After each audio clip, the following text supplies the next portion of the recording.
એમસીક્યુનો topic start કરીએ છીએ chapter number 7ની અંદર પાર્ટ 1. ચેપ્ટર નંબર 7 એટલે આપણું પી વિભાગના તત્વો થશે દોસ્તો. આ પી વિભાગના તત્વોમાં આપણને ક્વેશ્ચન સ્ટાર્ટ કરતા સૌથી પહેલો ક્વેશ્ચન મળે છે દોસ્તો. તૈયાર થઈ જઈએ. બહુ જ અગત્યના સવાલો છે આ બધા. તો એ સવાલો માટે સૌથી પહેલું, ક્લોરીનના ક્ષારમાં સાંદ્ર H2SO4 ઉમેરતા રંગવિહીન ધુમાડા મળે છે. સમજો.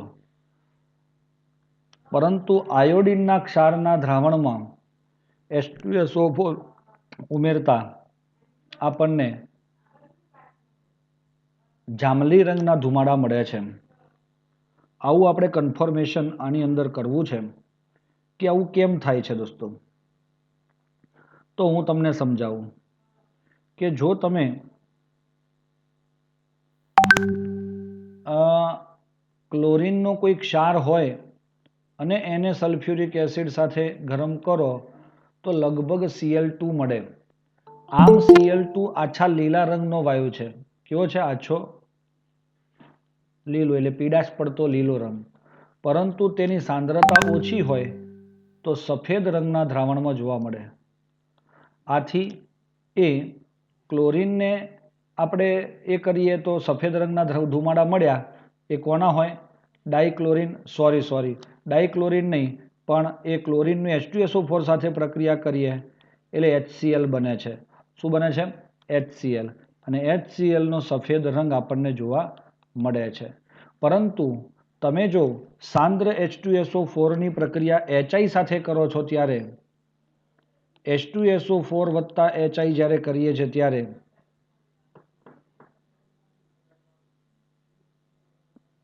કારણ કે આ શું થયું? આયોડિનનો ક્ષાર થયો. તો આપણને શું મળે છે? તો રિએક્શનની અંદર તમને સલ્ફ્યુરિક એસિડમાંથી સલ્ફર ડાયોક્સાઇડ, I- માંથી I2O અને પાણી છૂટું પડે છે. આ I2 સોલિડ છે જે જાંબલી રંગ ધરાવે છે, જે ગરમ અવસ્થામાં વરાળ સ્વરૂપે જાંબલી રંગ આપણને મળે છે. તો તમે જોયું HI- નું I2 માં શું થયું? ઓક્સિડેશન થયું કે રિડક્શન થયું?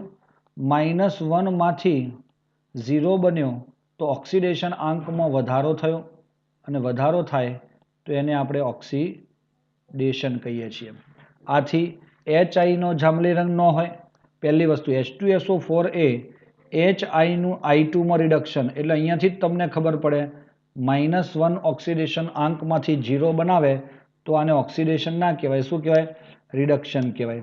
બીજું, આની અંદર તમારો HI નો રંગ જાંબલી નથી, એ તો રંગ વિહીન છે. જાંબલી રંગ કોનો છે? આયોડિનનો છે.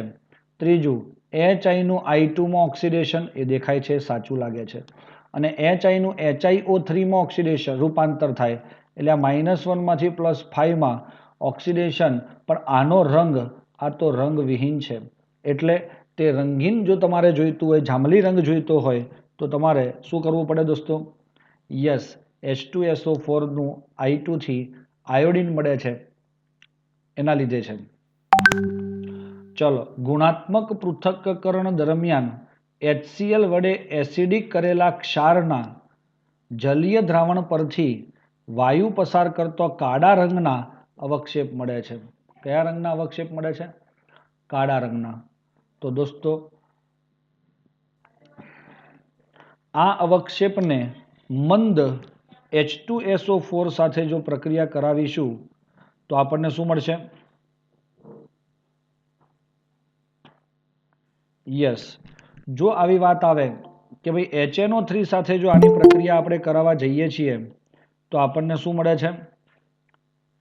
મિત્રો, એક વસ્તુ યાદ રાખીએ કે ગુણાત્મક પૃથક્કરણ એટલે શું? ગુણને આધારે પૃથક્કરણ કરવું. એ કરીએ છીએ ત્યારે આપણને કાળા અવક્ષેપમાં આ CuSO4 હતો એની પ્રક્રિયા H2S દ્વારા કરવામાં આવે છે, હાઇડ્રોજન સલ્ફાઇડ, તો CuS બને છે. શું બને છે? CuS.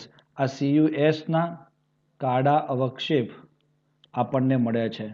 કોના કાળા અવક્ષેપ મળે છે? CuS ના. તો એનું શું કરવાનું દોસ્તો? આપણે આ જે પણ કાળા અવક્ષેપ આપણને પ્રાપ્ત થાય છે તેને એટલે આની આગળ પ્રક્રિયા કરીએ છીએ કોની હાજરીમાં? HNO3 સાથે ઉકાળવામાં આવે છે. તો દોસ્તો આપણને એટલું ધ્યાન પર રાખવાનું કે ભાઈ વાદળી રંગનું દ્રાવણ બનાવે છે તો કોણ હોઈ શકે? ઉકાળતો ભૂરો રંગ મળે છે. અને હવે આ દ્રાવણમાં વધારાનું જલીય એમોનિયા વાયુ ઉમેરતા તો દોસ્તો આ CuNO3 ટ્વાઇસ મળે છે અને આને કારણે એનો રંગ કેવો છે દોસ્તો? ભૂરો રંગ છે. પછી એમાં આપણે શું ઉમેરીએ છીએ? અમોનિયા. જો એમાં અમોનિયા ઉમેરીએ તો અમોનિયા વાળું સંકીર્ણ બને છે NH3+2. તો દોસ્તો આ અમોનિયા એ લિગેન્ડ તરીકે વર્તે છે અને આ પ્રકારનું સંકીર્ણ છેલ્લે અંતે તે બનાવે છે. આથી આ દરેક સંયોજનોમાં જુઓ તો તમારો અમોનિયા ઉમેરેલો છે તો એમાં એક જ સંકીર્ણ જોવા મળે છે, સી ઓપ્શન વાળું. ચાલો ખબર પડી દોસ્તો? એટલે એ રીતે આપણે એને ધ્યાન ઉપર લઈ શકીએ છીએ. ત્યારબાદ question number 3, cyclotrimetaphosphoric acid. ચલો ફોસ્ફોરિક એસિડ એનું સૂત્ર છે H3PO4. ઓકે. પછી શબ્દ છે ટ્રાયમેટા ફોસ્ફોરિક એસિડ. દોસ્તો આ ફોસ્ફોરિક એસિડનું બંધારણ આ રીતનું થાય છે. ચલો પછી ડાયફોસ્ફોરિક એસિડ શબ્દ આવે. જો ડાયફોસ્ફોરિક એસિડની વાત આવે તો આ જ ફોસ્ફોરિક એસિડના બે અણુ જો હતા H2O નો અણુ દૂર થઈ આપણને શું મળ્યું? H4P2O7. આ H4P2O7 દ્વારા આપણે શું કરીએ છીએ? ડાયફોસ્ફોરિક એસિડ, ટ્રાયફોસ્ફોરિક એસિડ. તો 3 આવે P double bond O, OH, OH, O, P double bond O, OH, P double bond O, OH, OH. તો દોસ્તો તમને ખબર પડે H5P3 O કેટલા? 1 2 3 4 5 6 7 8 1 2 3 4 5 6 7 8 9 10. આને કહેવાય છે ટ્રાયમેટા ફોસ્ફોરિક એસિડ. તો આ થઈ ગયું. હવે એમાં કેટલા એકલ બંધ ને કેટલા ડબલ બંધ? અહીંયા શબ્દ આગળ કયો છે? સાયકલો.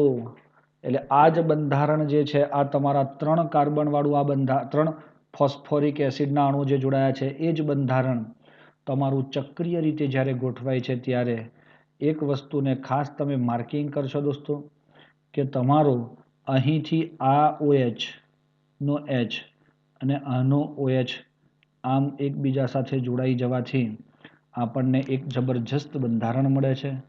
જો હું બતાવું છું દોસ્તો, ટ્રાયમેટા ફોસ્ફોરિક એસિડને આપણે દોરવાનો ટ્રાય કરીએ. ચાલો O ડબલ બોન્ડ O અને OH, ડબલ બોન્ડ O અને OH, ડબલ બોન્ડ O અને OH. જેનાથી આપણને એટલી ખબર પડશે કે ભાઈ શું જોવા મળે છે આપણને? યસ, આ બે વચ્ચે O, આ બે વચ્ચે O અને આ બે વચ્ચે O. તો દોસ્તો આ જ બંધારણ થયું ફોસ્ફોરિક એસિડના 3 અણુઓ tricyclometaphosphoric acid. Cyclotrimetaphosphoric acid. હવે એમાં કેટલા દ્વિબંધ છે અને કેટલા એકલ બંધ છે એમ પૂછે છે તમને. તો તમે શું કહેશો દોસ્તો? દ્વિબંધની સંખ્યા આપણે નોંધાવડાવી છે એને. તો ચાલો લઈ લઈએ. અચ્છા, આ દ્વિબંધ વાળો 1, આ 2 અને આ 3. તો 3 દ્વિબંધ છે. હવે સિંગલ બંધ કેટલા છે? તમે ઘણી બતાવશો મને? તો જુઓ, 1 2 3 4 5 6 7 8 9. કૃષિ 9 છે, પણ બેટા તમે અહીંયા આ OH માં O અને H વચ્ચે એક છે તો 10, આમાં એક છે 11 અને આમાં એક છે 12, કારણ કે એને એવું કંઈ ચોખવટ નથી કરી કેટલા દ્વિબંધ અને કેટલા એકલબંધ છે તેવું જ પૂછ્યું છે. આથી 3 દ્વિબંધ અને 12 એકલબંધ આની અંદર જોવા મળે છે. ઓકે દોસ્તો, તો આ રીતે તમે આ બંધારણને સમજી શકો. આમાં કેટલા સિંગલ બંધ ને કેટલા એકલબંધ છે ભાઈ? આમાં તો દ્વિબંધની વાત કરીએ તો 1, એકલબંધ કેટલા છે? તો 1 2 3 અને આ OH નો 4 5 અને 6, તો 6 એકલબંધ છે આમાં દ્વિબંધ 2 અને એકલબંધ 1 2 3 4 5 6 7 8 9 અને 10, તો 10. સમજ પડે છે? આમાં એવી રીતે 3 દ્વિબંધ છે અને એકલબંધની સંખ્યા કોઈ પૂછે તો કેટલી કહેશો? 1 2 3 4 5 6 7 8 9 10 11 12 13 14, એકલબંધ 14 છે. સમજ પડે છે? અને આની અંદર તમારા દ્વિબંધ 3 અને એકલબંધ 12. ચાલો, સમજ પડી ગઈ દોસ્તો? આગળ વધીએ. નીચેનામાંથી કયા તત્વ p બનાવે? દોસ્તો, કાર્બન જે છે એ બીજા કાર્બન સાથે અથવા તો બીજા ઓક્સિજન સાથે, બીજા નાઇટ્રોજન સાથે p બંધ બનાવે છે, કારણ કે આમાં ડી કક્ષક હોતી નથી. પરંતુ નાઇટ્રોજનની પણ એ જ વાત છે. નાઇટ્રોજન અન્ય નાઇટ્રોજન સાથે જુઓ તો એ p બંધ બનાવે, પરંતુ ફોસ્ફરસ પાસે તમે જુઓ 3s2 3p3 3d0, આ એની ઇલેક્ટ્રોન રચના છે. ડી કક્ષક હાજર છે. આથી એ ફોસ્ફરસ અન્ય તત્વ સાથે જો ઓક્સિજન સાથે પણ બનાવે તો એની ડી અને ઓક્સિજનની p આ પ્રકારની કક્ષકથી એ રચી શકે છે. અને બોરોનમાં તો હંમેશા પાઈ બંધ બનવાની શક્યતાઓ જ બહુ હોતી નથી, છતાં પણ એ p રચી શકે છે. બીજી વસ્તુ, આ બધા જ બીજો આવર્ત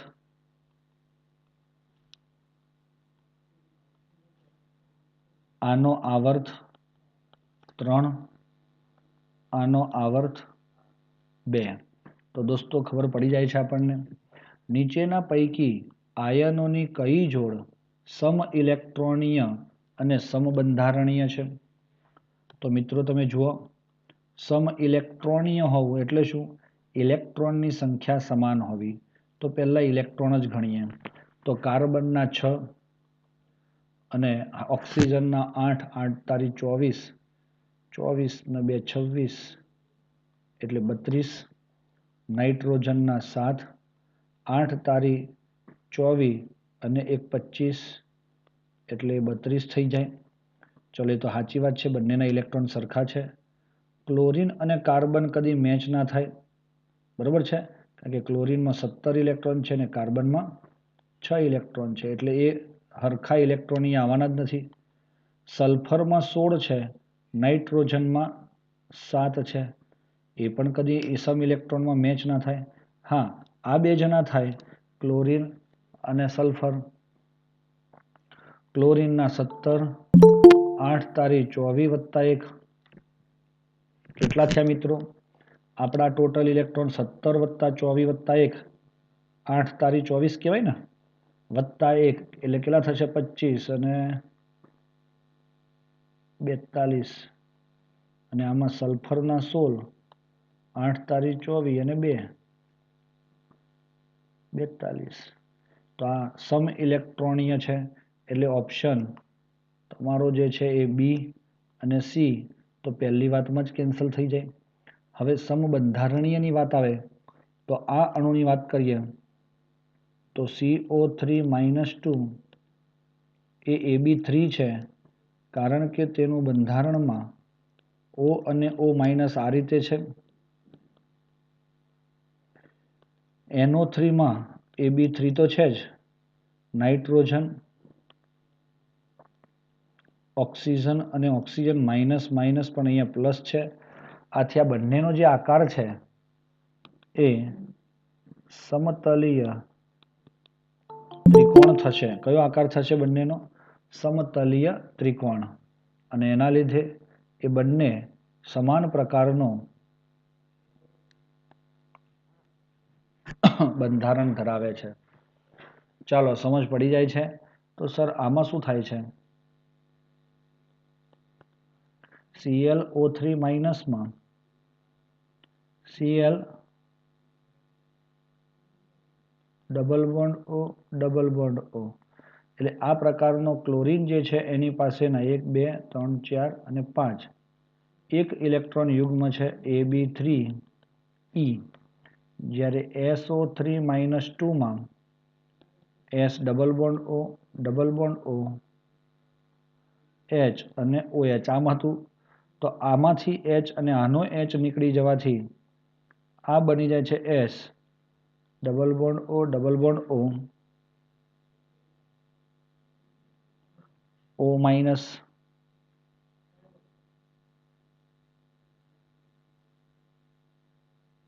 અને અહીંયા S માઇનસ. ઓકે, તો આ પ્રકારે બંને OH જ આવે, અહીંયા એક જ ડબલ બોન્ડ O આવે.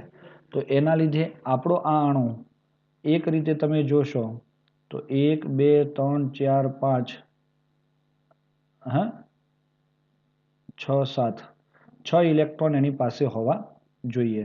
તો એના બેઝ ઉપર આપણને આ AB3 એક સંયોજન મળે, પરંતુ તેનો આકાર આ પ્રકારે આપણને પિરામિડલ આકાર મળે છે. જ્યારે આનો જે શેપ છે AB3E, કેટલા ઇલેક્ટ્રોન છે? 1 2 3 4 ને 5 6 અને 7. આ પણ AB3E એટલે પિરામિડલ આકાર મળી શકે છે. તો દોસ્તો, તમારા આ બંને સંયોજનોની અંદર ડિફરન્સ ક્યાં છે તો એ જો આપણે સમજવો હોય તો યસ, આ પણ જવાબ કંઈક અંશે સાચો ગણાય. આ તો 100% સાચો જ છે. તમારો option A is absolutely right. Chlorate ion અને સલ્ફાઇટ આયન એમાં પિરામિડલ શેપ આવશે જ બંનેમાં.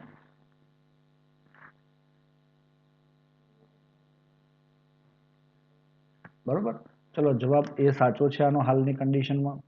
હાઇડ્રોજન સાથેનું આકર્ષણ સમૂહ F થી I તરફ જતા F Cl Br અને I સમૂહ 17માં ઓકે ઘટે છે.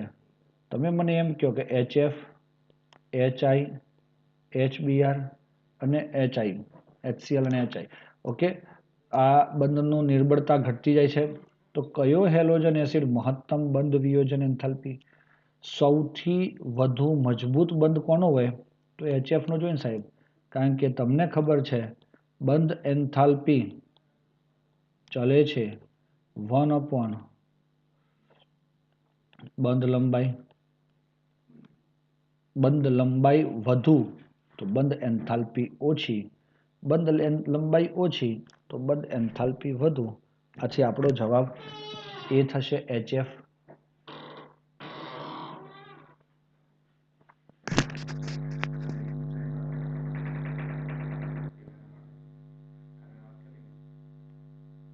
એક મિનિટ આનો ક્વેશ્ચનનું સોલ્યુશન કરશો મિત્રો?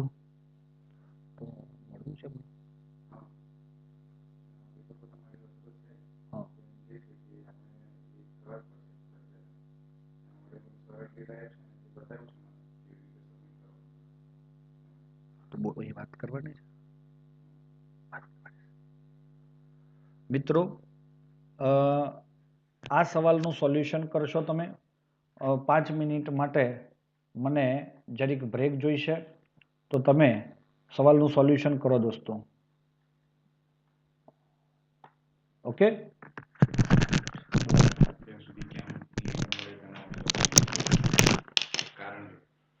બોલો.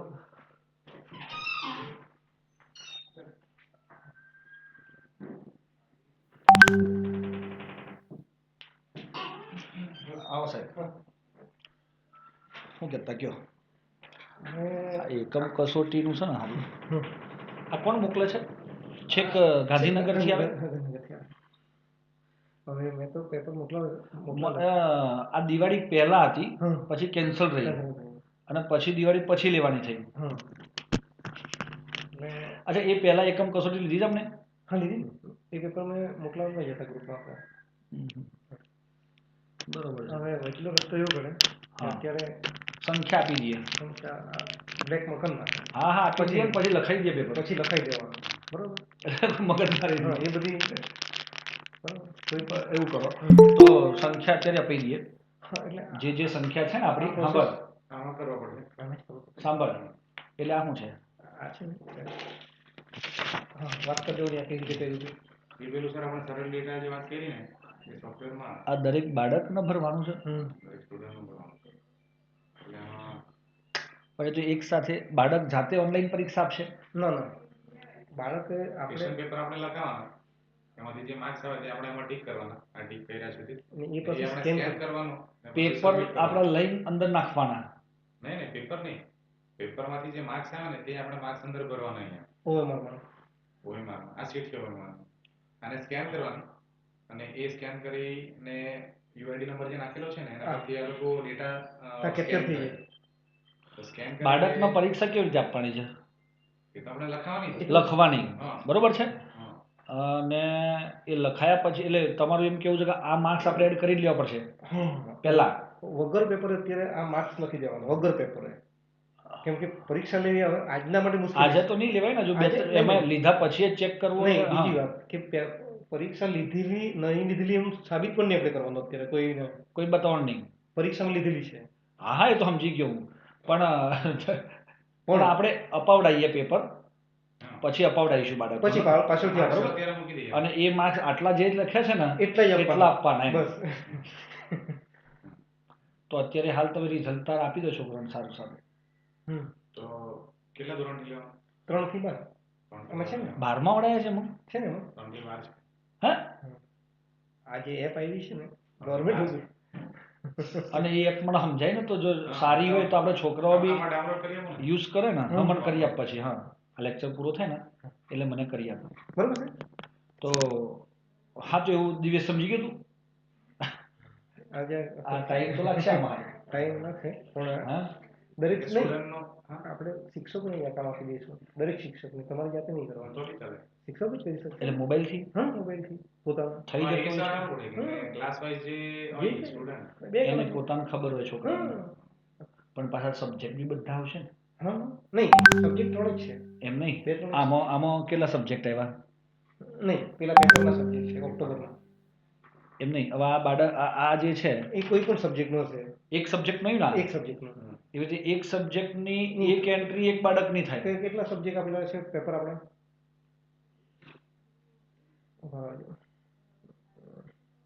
તો સાંભળ બેલા, એમાં 16 કે એવા પેપર છે. નહીં, એ ઇંગ્લિશ મીડિયમ ને ગુજરાતી મીડિયમ અલગ હશે. અચ્છા, અંગ્રેજીનું પેપર હે ને પાછું? 12મા સુધીના પેપર આવ્યા છે યાર, મારવાના હતા.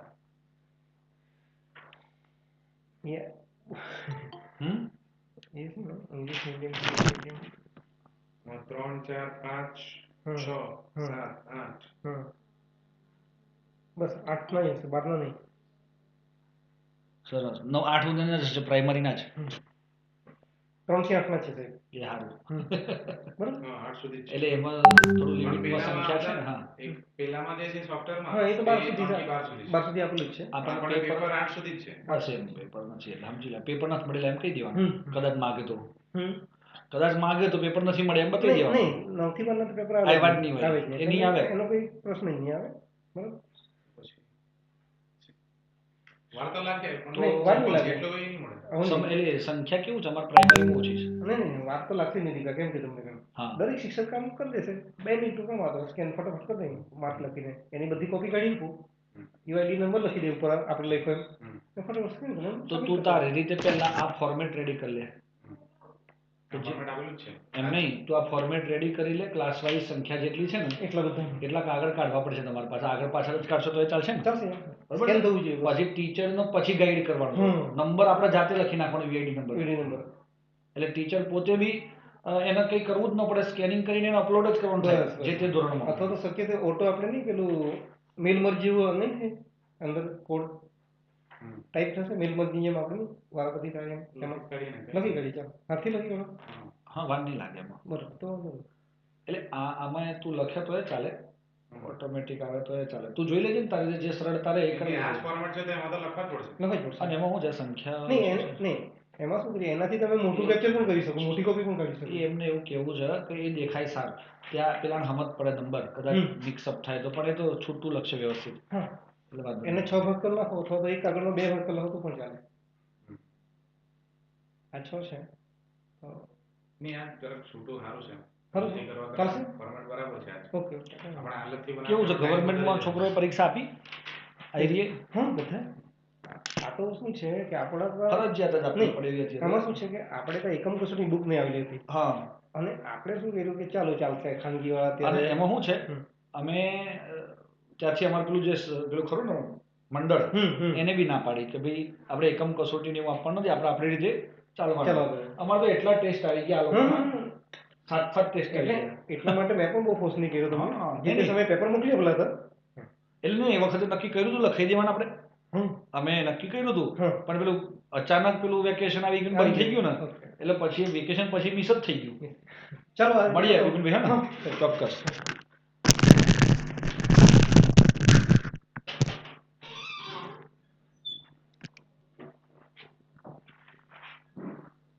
દિવેશ પછી આ લેક્ચર પૂરો થાય એટલે મને મળે.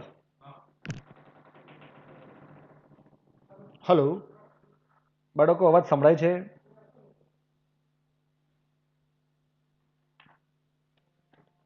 ચલો હવે આની વાત કરીએ આપણે. હલો, અવાજ સંભળાય છે? Very good. તો આની વાત કરીએ છીએ આપણે હવે કે ભાઈ બંધ વિયોજન એન્થાલ્પીનું મૂલ્ય આપણને આપ્યું છે E-H બંધ માટે. તે નીચેના પૈકી કયું સંયોજન પ્રબળ રિડક્શન કરતા છે? દોસ્તો, બંધ વિયોજન NH3 PH3 ESH3 SBH3 તો તમને આપ્યું છે આનું 389 322 297 અને 255. આપણને શું લાગે આ ક્વેશ્ચન બહુ અઘરો થઈ ગયો, પણ એકચ્યુઅલી દોસ્તો તમને ખબર છે કે આમ નીચેથી ઉપરથી નીચે જાઓ તેમ આ બંધ એન્થાલ્પી ઘટતી જાય છે. એનું કારણ બંધ લંબાઈ વધતી જાય છે. એ પેલા HI વાળામાં જોયું તે જ. અને એટલે આ સરળતાથી આ બંધ તૂટે છે એટલે એની ઉર્જા ઓછી છે. પહેલી વસ્તુ એ. હવે જેટલો સરળતાથી H રિમૂવ થાય એટલું એ બીજાને H આપે. તો બીજાને H આપે તો બીજાનું શું કરે? બીજાનું રિડક્શન કરે. તો એને શું કહેવાય? રિડક્શન કરતા કહેવાય. ઓકે, તો કોણ પ્રબળ રિડક્શન કરતા હોય તો આપણે એમ કહીએ છીએ બંધ વિયોજન એન્થાલ્પી જેટલી ઓછી એટલી રિડક્શન કરતાનો ગુણ વધારે. કોના માટે? હાઇડ્રાઇડ માટે. તો આપણો જવાબ કોણ થાય? ASH3. કેટલા બાળકોને સાચો પડ્યો?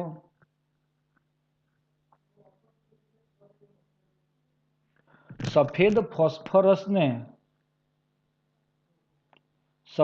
ફોસ્ફરસને NaOH સાથે ગરમ કરતા આપણને સફેદ ફોસ્ફરસને કોની સાથે ગરમ કરીએ છીએ? NaOH સાથે ગરમ કરતા આપણને શું મળે છે? તો આપણને મળે છે PH3 અને NaCH2PO2 આપણે એવું મૂકી દેલું. NaCH2PO2 આપણને મળે છે. જો બેલેન્સ કરવાનું થાય તો આ 3 3 3 આ યાદ રાખીશું આપણે દોસ્તો. 3 3 3 એમાં 33 યાદ રાખો, 133 તો પણ તમે ઇઝીલી આ કરી શકો છો. હવે મિત્રો આ પ્રક્રિયા દરમિયાન તમને એમ કહે છે CO2 જેવા નિષ્ક્રિય વાયુના વાતાવરણમાં કરવામાં આવે છે. તો એનું કારણ શું છે? હા, જે કારણ હોય તેના માટે નીચેના માટે કયું વિધાન? તે ખૂબ ઝેરી છે. કોણ? આ PH3 ઝેરી છે અને સડેલી માછલી જેવો વાયુ છે. બીજી વસ્તુ, તેનું જલીય દ્રાવણ પ્રકાશની હાજરીમાં વિઘટન પામે છે. સાચી વાત છે દોસ્તો. આ પ્રકાશની હાજરીમાં ઓક્સાઇડમાં રૂપાંતર થઈ જાય છે. ઓકે. અને ત્રીજી વસ્તુ, અમોનિયા કરતાં વધારે બેઝિક છે. અમોનિયા PH3 અને આ જે બતાવું છું ને આગળનો સવાલ, એટલે આપણે એમ કહીએ છીએ નીચેથી ઉપર જતા બેઝિક પ્રબળતા ઘટે છે. તો આ PH3 ની બેઝિક પ્રબળતા અમોનિયા કરતાં ઓછી હોય, કારણ કે H ગુમાવવાની વૃત્તિ વધે તો એસિડિક પ્રબળતા વધે, બેઝિક પ્રબળતા ઘટે. ઓકે. આથી આ બેમાં જ તમારો જવાબ છુપાયેલો છે. અહીંયા NH2 લખ્યો છે, આપણે NH3 ધ્યાનમાં લેવાનો છે. તે NH3 કરતાં વધારે બેઝિક છે, તે NH3 કરતાં ઓછો બેઝિક છે. આ વાક્ય તો સાચું જ છે, પરંતુ આ વધારે બેઝિક છે તે ખોટું થાય. આથી આપણો જવાબ C થશે. નીચેના પૈકી કયો પદાર્થ આપણો 3 શ્રેણીના ક્ષારો આપે છે? ચલો દોસ્તો, ક્ષાર આપવા માટે તમારે એને શું કરવું પડે? OH, H અને H. બંધારણની રીતે હું તમને બતાવું. કોઈ પણ ઘટક તમને ક્ષાર કેવી રીતે આપે છે. તમે જુઓ છો. અચ્છા, તો B છે ને દોસ્તો, આ મેં દોર્યું એ ગલતી કરી છે થોડી. B OH OH OH H3BO થી બોરિક એસિડ. આનું નામ શું છે? ફોસ્ફોનિક એસિડ. આનું નામ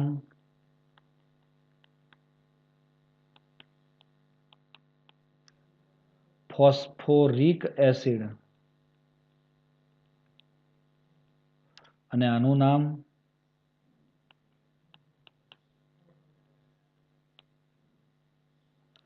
ફોસ્ફોરસ એસિડ. તો મિત્રો તમને એટલી ખબર પડી જતી હશે અહીંયા કે આ રીતે આપણે આની અંદર બધા સંયોજનો તમારી સામે છે. કયું સંયોજન એ તમને શું આપે? હા, એસિડના 3 શ્રેણીના ક્ષાર આપે. આ 3 શ્રેણીના ક્ષાર જુઓ દોસ્તો, કોઈ પણ એસિડ છે તો આમાં એક જ OH છે, એથી એ મોનોબેઝિક કહેવાય. શું કહેવાય? મોનોબેઝિક એસિડ કહેવાય. ઓકે દોસ્તો, એને કહેવાય છે મોનોબેઝિક એસિડ. આ પણ દોસ્તો ભલે 3 OH છે, પરંતુ એક જ H રિમૂવ કરવાની વૃત્તિ હોવાથી તે મોનોબેઝિક છે. અને એથી એ એક જ શ્રેણીનો ક્ષાર આપે. આ આપે તમને NaH2PO2. Hની જગ્યાએ Na લાગી જાય, સોડિયમ આવી જાય તો NaH2PO2 થઈ જાય. અને આમાં તમારો આ એક H જાય અને ત્યાં Na આવે તો સૂત્ર શું બન્યું? NaH2PO4. ચલો 2 H જાય તો સૂત્ર શું બને? Na2HPO4. અને 3 H જાય તો Na3PO4. સમજ પડે છે? આ રીતે આપણે એના નામ કરી શકીએ. અને આમાં 2 OH છે તો 2 H છૂટા પાડી શકે છે તે, અને 2 H છૂટા પાડી અને આપણને 2 શ્રેણીના ક્ષારો આપે છે. આપણો જવાબ કયો થશે દોસ્તો? Yes, it is C. ચલો, H3PO2 ના પ્રબળ રિડક્શન કરતા ગુણ માટે જવાબદાર શું છે? H3PO2 નું બંધારણ P ડબલ બોન્ડ O માં બીજો O આવી ગયો, H, H અને H છે. તો મિત્રો એમાં શું છે? એક OH અને 2 PH બંધ છે, દેખાય છે ને? તો એક OH અને 2 PH બંધના કારણે જ તે પ્રબળ રિડક્શન કરતા છે, જે આપણે ધ્યાન ઉપર લઈ શકીએ. લેડ નાઇટ્રેટ એનું સૂત્ર દોસ્તો, ને ગરમ કરતા નાઇટ્રેટ એટલે NO3 નો -1 થાય અને લેડ એ Pb+2 થાય, તો આપણે એમ કહી શકીએ ચોકડી ગુણાકારમાં કે PbNO3 ટ્વાઇસ થાય. લેડ અને નાઇટ્રોજનના ઓક્સાઇડ મળે છે, તો આ ઓક્સાઇડ કયા હશે? દોસ્તો તમે જ્યારે આની પ્રક્રિયા કરો છો ત્યારે આપણા દિમાગમાં આવો પણ ક્વેશ્ચન કદાચ કોઈ વાર આવતો હોય તો એ ધ્યાન ઉપર લઈએ. આ NO3 માંથી સાંદ્ર વસ્તુ આવી જાય છે એટલે NO2 મળે છે, અને PbNO3 PB નાઇટ્રેટ જે છે એ PbO માં રૂપાંતર પામે છે +O2. તો કોઈ પણ આવી રીતે નાઇટ્રેટ હોય, કાર્બોનેટ હોય, તો એના ઓક્સાઇડ અને વાયુ સ્વરૂપે NO2 ગેસ આપણને પ્રાપ્ત થાય છે. કયો ઓપ્શન સાચો લાગે છે આપણને? તો સર ઇટ ઇઝ બી. આગળ વધીએ દોસ્તો. નીચેનામાંથી કયા તત્વના અપર રૂપો મળતા નથી? દોસ્તો આ નાઇટ્રોજન, પછી bismuth, nitrogen phosphorus, arsenic, antimony અને બિસ્મથ, નાઇટ્રોજન સિવાયના તમામ સંયોજનો અપર રૂપ ધરાવે છે. આવું વાક્ય છે દોસ્તો. આથી આપણો જવાબ એ થાય. નાઇટ્રોજનની મહત્તમ ઓક્સિડેશન અવસ્થા ખાલી જગ્યા છે.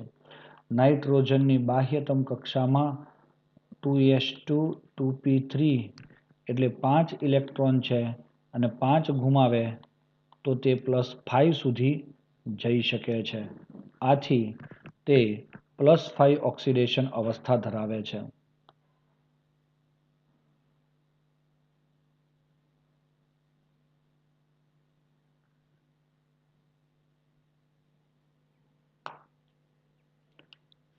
સોરી, 5 ઇલેક્ટ્રોન ગુમાવીને +5 તો બનાવી શકે, બનાવવાની વૃત્તિ હોવી જોઈએ, પણ એ આમાંથી 3 ઇલેક્ટ્રોન અને આમાંથી માત્ર એક જ ઇલેક્ટ્રોન દૂર કરી અને ચોથો ઇલેક્ટ્રોન એટલે 5મો ઇલેક્ટ્રોન દૂર કરતો નથી. આથી તે વધુમાં વધુ +4 ઓક્સિડેશન અવસ્થા, તો સાથે +5 જ આવે દોસ્તો. ચાલો +5 જ આવશે, +4 નહીં આવે. રાઈટ છે. કારણ કે હા, એ ગ્રુપમાં છે એટલે એ જોડાણ જે કરાવે છે ત્યારે તે +4 બનાવી શકે છે. નીચેના પૈકી કયું વિધાન ખોટું છે? જો કોઈ એમ પૂછે NN એકલબંધ અને એ PP એકલબંધ કરતા પ્રબળ છે, તો આ વાત સાચી કે ખોટી?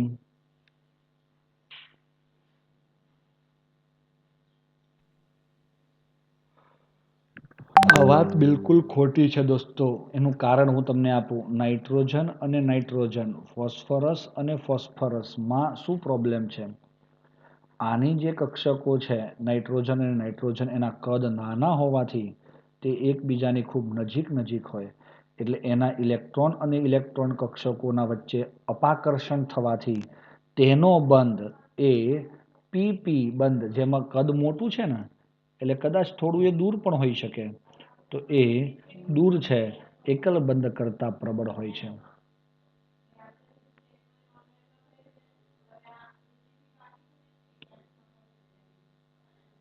ઓકે, તો સમજ પડે છે આપણને? તો આ થશે N સિંગલ બોન્ડ N અને P સિંગલ બોન્ડ P. તો દોસ્તો NN એ તમારો થોડો નિર્બળ છે કમ્પેરેટિવલી PP. અહીંયા પ્રબળ કીધો છે ને એટલે ખોટું કહેવાય. સક્રાંતિ તત્વો સાથે pH3 લિગેન્ડ તરીકે જોડાઈ સવર્ગ સંયોજનો રચી શકે છે. આવું પણ એક વાક્ય છે દોસ્તો આપણું. પેલા ડી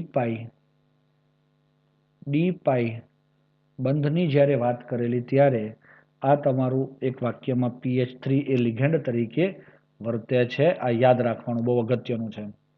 NO2 અનુચુંબકીય છે કારણ કે તેના માથે આવી રીતનું ટપકું હોય છે દોસ્તો, જે અબંધકારક ઇલેક્ટ્રોન યુગ્મ નથી પણ શું છે તે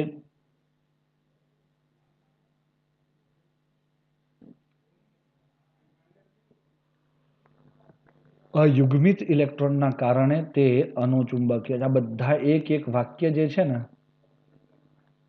એક વાક્ય ઇમ્પોર્ટન્ટ છે દોસ્તો. N2O4 માં નાઇટ્રોજનની સંયોજકતા, ચલો ઓક્સિડેશન આંક પૂછ્યો હોય તો +5. સમજો અહીંયા ઓક્સિડેશન આંક જોઈએ તો +5 છે કારણ કે N2O5 માં 2 × N વત્તા 5 × O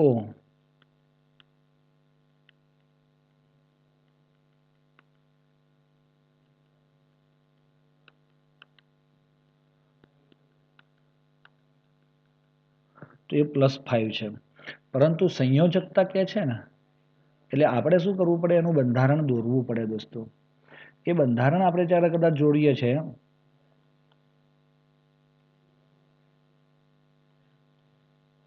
તો શું આ તમને N2O5 મળી ગયું? તો આ નાઇટ્રોજન જે છે, આ નાઇટ્રોજને કેટલા બંધ બનાવ્યા? 1 2 3 અને 4. આ નાઇટ્રોજને કેટલા બનાવ્યા? 1 2 3 અને 4. આ રીતે તેઓ 4 સંયોજકતા ધરાવે છે. એ પણ 100% સાચું છે. વેરી ઇમ્પોર્ટન્ટ દોસ્તો, બહુ જ અગત્યનું છે આ ક્વેશ્ચન. ઘણું બધું જાણવા તમને મળી શકે છે. જવાબ એ થશે. NO3- આયન કથ્થાઈ રંગની વીંટી આપે છે તો એમાં સંકીર્ણ કયું મળે છે આપણને? તો દોસ્તો FeH2O5NO અને આ FeH2O4NO2. બરોબર છે. તો આ બેમાંથી કયું સાચું છે એ તમને ખબર છે? ચલો, આ તો સીધી પ્રક્રિયા જ છે ને આપણી. કદાચ યાદ હોય કે ના હોય, આપણે અહીંયા બતાવી શકીએ સાહેબ.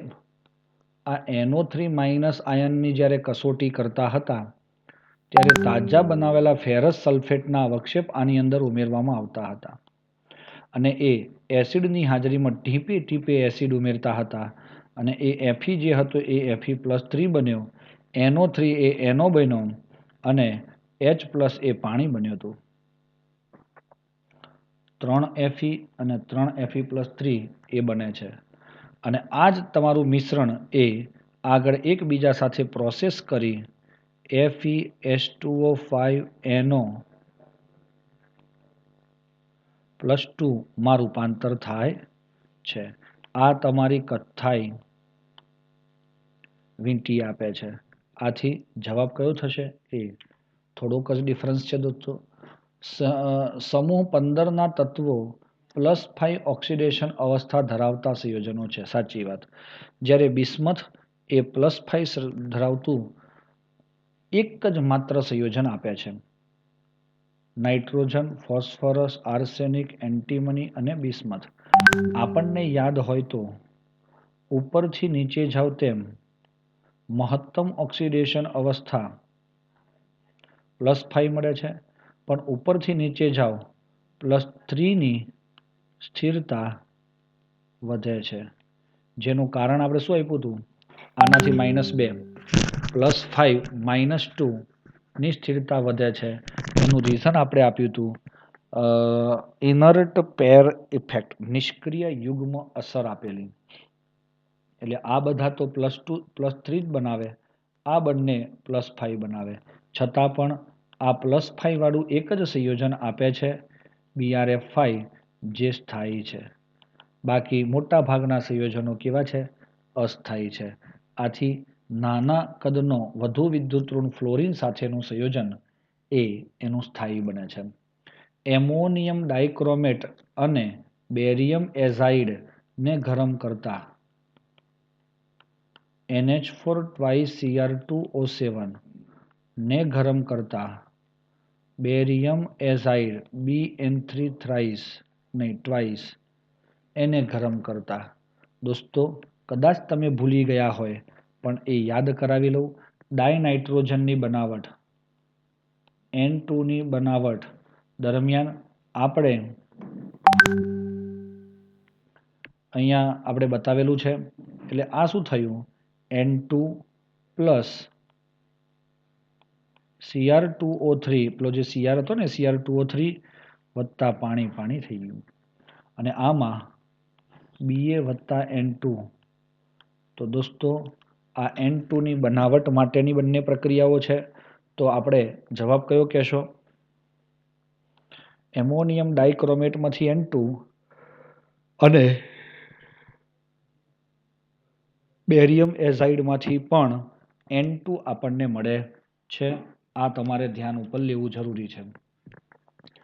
HNO3ની બનાવટમાં આપણે અમોનિયા લીધો છે. કોણે લીધો છે? Ammonia NH3. અને પદ્ધતિનું નામ મારા ખ્યાલ પ્રમાણે ઓસ્વાલ્ડ મેથડ હતી. અમોનિયાના ઓક્સિડેશન દ્વારા ઓક્સિડેશન કરીએ છીએ O2 થી તો NO વત્તા H2O મળતો હતો મળે છે. જો પ્રક્રિયામાં 2 મોલ લીધા હોય તો કેટલા મોલ મળે? તો પહેલાં તો આ પ્રક્રિયાને બેલેન્સ કરવી પડે દોસ્તો. બેલેન્સિંગ માટે આપણે તમને યાદ રખાયું છે 45 45. તો આ 45 યાદ હોય તો આને બેલેન્સ કરો તો 45ના કેટલા થઈ જાય? 4 તારી 12 46 થઈ જાય. તો આ રીતે તમે એને સમજી શકો છો. અને છતાં પણ ખ્યાલ ન આવે તો આ સૂત્રમાં NH3 છે અને ફાઇનલ પ્રોડક્ટમાં NO છે. તો જો આ 1 મોલ લઉં તો આ 1 જ મોલ આવે. આ 2 મોલ લઉં તો આ કેટલો આવે? 2 મોલ. આથી આપણો જવાબ શું થાય? 2 મોલ અમોનિયા લીધો હોય તો NOના પણ આપણને 2 જ મોલ મળે. એટલે જેટલા મોલ અમોનિયા લેવામાં આવે છે તેટલા જ મોલ આપણને મળે છે. અહીંયા યાદ છે ને PT અને RH ઉદ્દીપક લેતા હતા આપણે. ક્લિયર થઈ જાય છે. સંયોજન છે NaCH2PO2 ના N આયનના આનો N આયન કોણ? Na plus H2PO2 minus. એટલે આ થાય એનો N આયન નો મધ્યસ્થ પરમાણુ આ P એ એનો મધ્યસ્થ પરમાણુ કહેવાય. નો ઓક્સિડેશન આંક 2 H વત્તા P 2 O બરાબર -1 કારણ કે -1 હતું.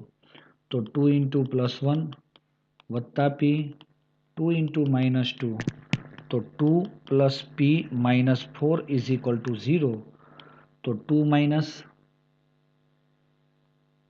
P -2 = 0.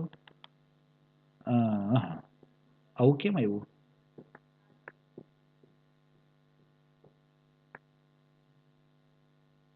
અચ્છા એ -1 હતો ને. હા યસ -1 હતો તો એ થઈ જાય +1. શું થશે? +1. તો આપણો જવાબ અહીંયા સીધો મળી જાય +1. ત્યારબાદ નીચેનામાંથી કયા અણુનો આકાર સમચતુષ્ફલકીય નથી? તો ચલો મધ્યસ્થ પરમાણુ A, B અને 4 મળે તો આ હોય જ. સિલિકોનમાં 4 જ ઇલેક્ટ્રોન હોય તો AB4. નાઇટ્રોજનમાં 5 હોય તો એમાંથી 3 એ H3 બન્યો અને એક H+ ને ઇલેક્ટ્રોન યુગ્મ આપી દીધું એને. SF4ની જગ્યાએ SO4 જોઈએ. સલ્ફેટ આયન O-2 અને O-2 તો સલ્ફરના 6 એ 6 ઇલેક્ટ્રોન યુઝ થઈ ગયા એટલે આને પણ AB4 જ કહેવાય.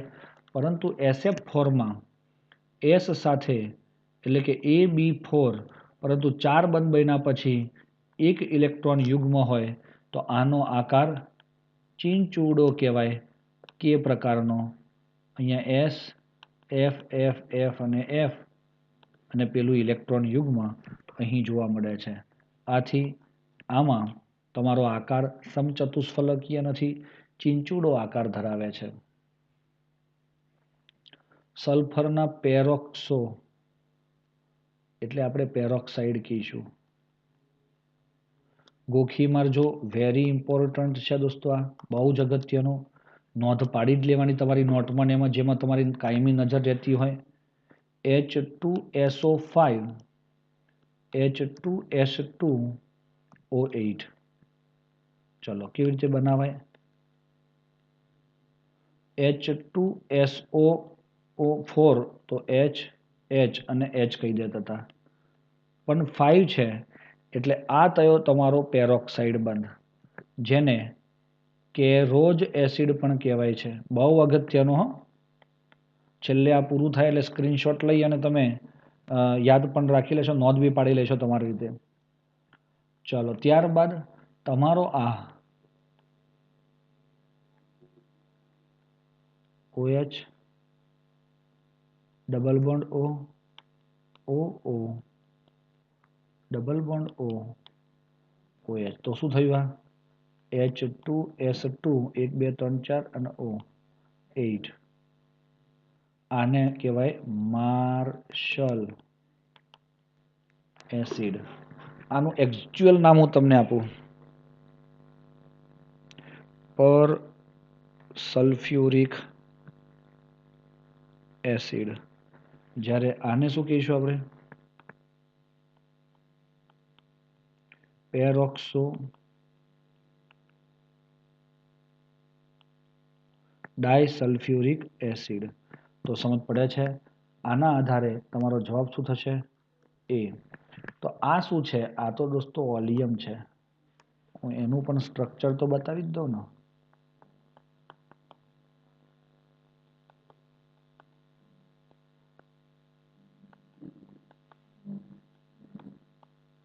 વોલ્યુમ એટલે એને પણ બતાવવાની જરૂર નથી. એટલે આ બધા વોલ્યુમ વાળા આવી ગયા, H2S2O7 વાળા. ચાલો ઓકે, આથી આપણો જવાબ એ થશે. ગરમ સાંદ્ર H2SO4 એ પ્રબળ ઓક્સિડેશન કરતા છે. તે ધાતુ અને એ ધાતુ બંનેનું ઓક્સિડેશન કરી શકે છે. કોપર વત્તા H2SO4 તો કોપર સલ્ફેટ વત્તા શું? SO2 વત્તા H2O. પછી સલ્ફર વત્તા H2SO4 તો સલ્ફરનું પણ ઓક્સિડેશન થાય તો સલ્ફર ડાયોક્સાઇડ. H2SO4 નું રિડક્શન થાય તો SO2 અને આ થાય કાર્બન વત્તા H2SO4. કાર્બનનું ઓક્સિડેશન થઈ કાર્બન ડાયોક્સાઇડ, સલ્ફ્યુરિક એસિડનું રિડક્શન થઈ સલ્ફર ડાયોક્સાઇડ અને પાણી મળે છે.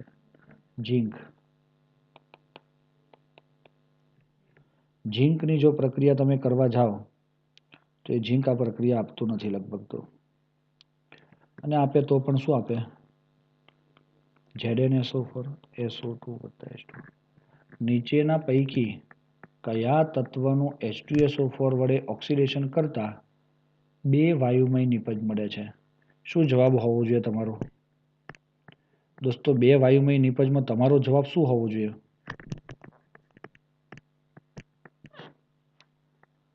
ABCD માંથી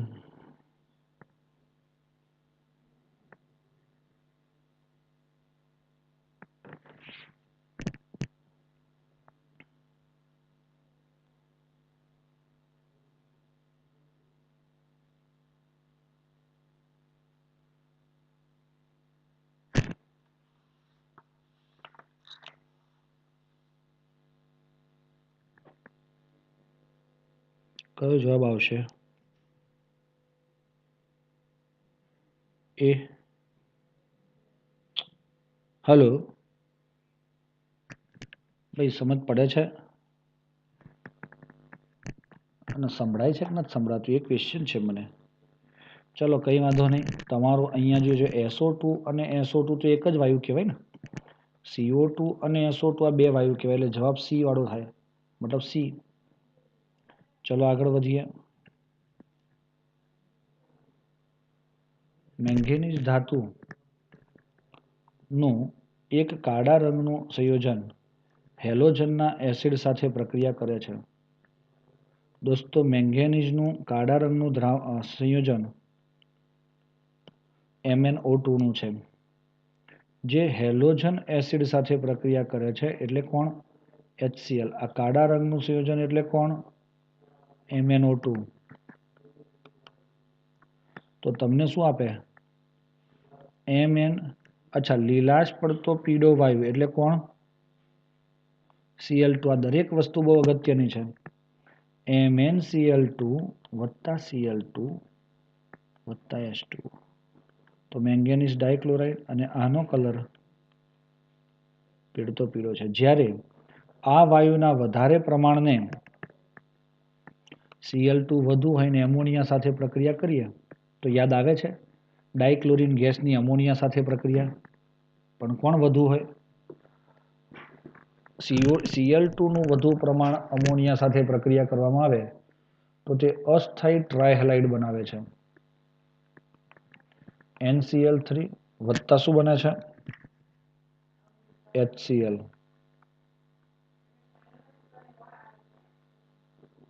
નાઇટ્રોજન ઓછો છે, આ વધારે છે, એટલે બંનેમાં ક્લોરીન જ આવ્યું.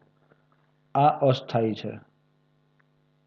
આ સમગ્ર પ્રક્રિયામાં નાઇટ્રોજનની ઓક્સિડેશન અવસ્થા ખાલી જગ્યા બદલાય છે આ પ્રક્રિયામાં. ચલો, અમોનિયામાંથી -3 હતો ને, એમાંથી +3, -3 થી +3 બને છે. સાચી વાત થઈ આ?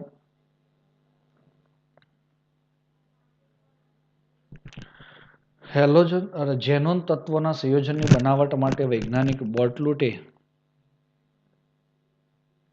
આ સંયોજનને પાયાના સંયોજન તરીકે લીધું હતું. કારણ શું હતું એનું?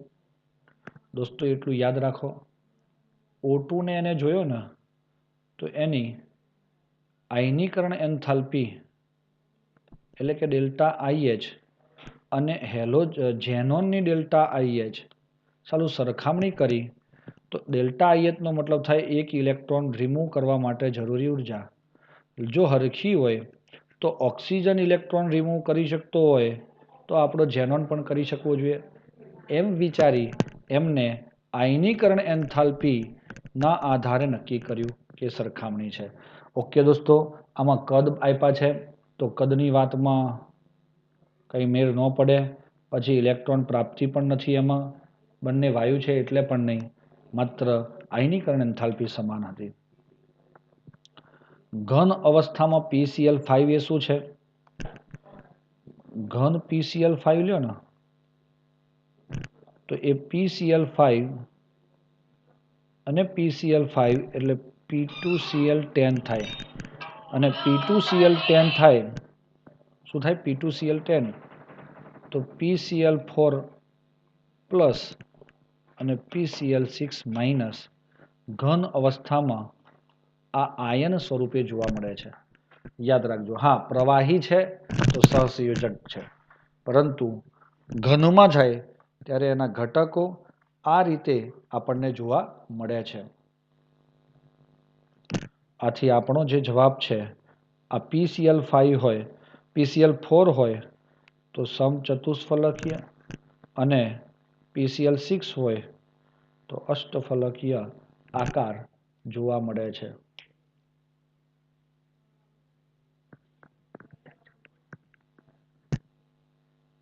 તો આપણો જવાબ શું થતો હોવો જોઈએ દોસ્તો?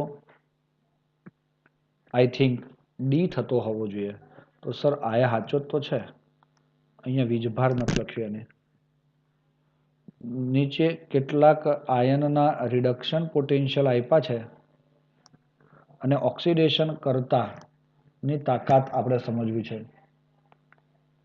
રિડક્શન પોટેન્શિયલ ચલે છે ઓક્સિડેશન કરતા. આ યાદ રાખો, યાદ છે જ આપણને. તો શું કહેશો? શું કહેશો મિત્રો? શું કહેશો? એમાં આપણે એટલું જ કહીશું દોસ્તો કે ભાઈ ClO4 માઇનસ અને iO4 માઇનસ અને BrO4 માઇનસ જે છે તેમાં તમારા એના હાથે કોઈ લેવા દેવા નથી, પણ એમના જે વેલ્યુ આપેલા છે તેના પ્રમાણે તમે એમ કહેશો કે ભાઈ અને કયો ક્રમ જોઈએ છે? ઉતરતો ક્રમ. તો સૌથી વધુ કોણ? BrO4 minus is greater than પછી IO4 minus is greater than ClO4 minus, અને એના લીધે આપણો જવાબ ક્રમશઃ આ રિડક્શન પોટેન્શિયલ પણ વધારે છે BrO નો, એટલે એ વધી ગયો, એટલે કારણ કે એનો ઓક્સિડેશન કર્તાનો ગુણ વધારે હશે. નીચેનામાંથી કઈ જોડ સમ ઇલેક્ટ્રોનીય છે? ઇલેક્ટ્રોન સરખા આપણે જોવાના દોસ્તો. I અને Cl કદી હરખા ન થાય એ ટ્રાય કરવાનો. Br હરખા, હવે ખાલી જોવાના રહ્યા ઓને જ. ઓમાં કેટલા ઇલેક્ટ્રોન છે? 8 દુ 16 અને 1 17. ફ્લોરિનમાં કેટલા હતા? 9 દુ 18 અને 1 જતો રહે એટલે 17. તો આ લગભગ સરખું હોવું જોઈએ.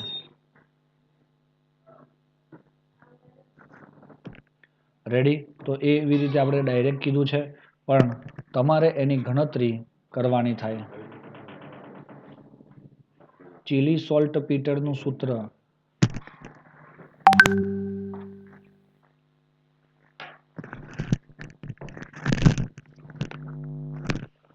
ચીલી સોલ્ટ પીટર એટલે આપણે એને કહેતા હતા નાનો થીરી.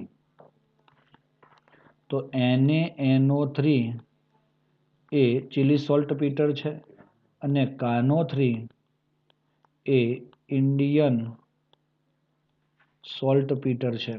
એટલે આપણો ચીલી સોલ્ટ પીટરનું સૂત્ર શું થયું? NaNO3. હવે નીચેનામાંથી કયા ઓક્સાઇડમાં નાઇટ્રોજન તત્વની ઓક્સિડેશન અવસ્થા +4 છે? તો દોસ્તો આ બધાની હોજશો ને તો આની +3 મળે, આની +4 મળે, આની +5 મળે, અને આની +1 મળે. એટલો બધો ટાઈમ આપણે વેડફી ના શકીએ. નીચેના પૈકી આંતર હેલોજન કોણ છે? તમારી પાસે હું જવાબ ઈચ્છીશ દોસ્તો કે આ આંતર હેલોજન છે. ફટાફટ જવાબ આપો. ચાલો, કોણ છે આનું આંતર હેલોજન?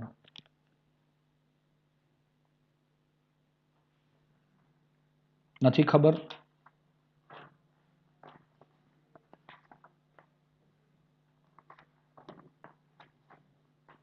ઓકે, ચાલો હું કહી દઉં છું તમને. તો એ આંતર હેલોજન સંયોજનમાં તમારો IF7 છે, કારણ કે તેમાં આયોડિન અને ફ્લોરિન બંને 17મા સમૂહના તત્વો છે.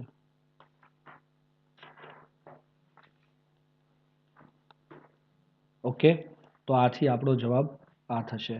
ક્લિયર થાય છે મિત્રો? આટલે સુધી રાખીએ છીએ આપણે. બાકી જે પણ વધારાના સવાલ છે એ આપણે ગ્રુપમાં મળશે. જે ડાઉટ હોય તે આપણે ચર્ચા કરીશું. થેન્ક યુ મિત્રો.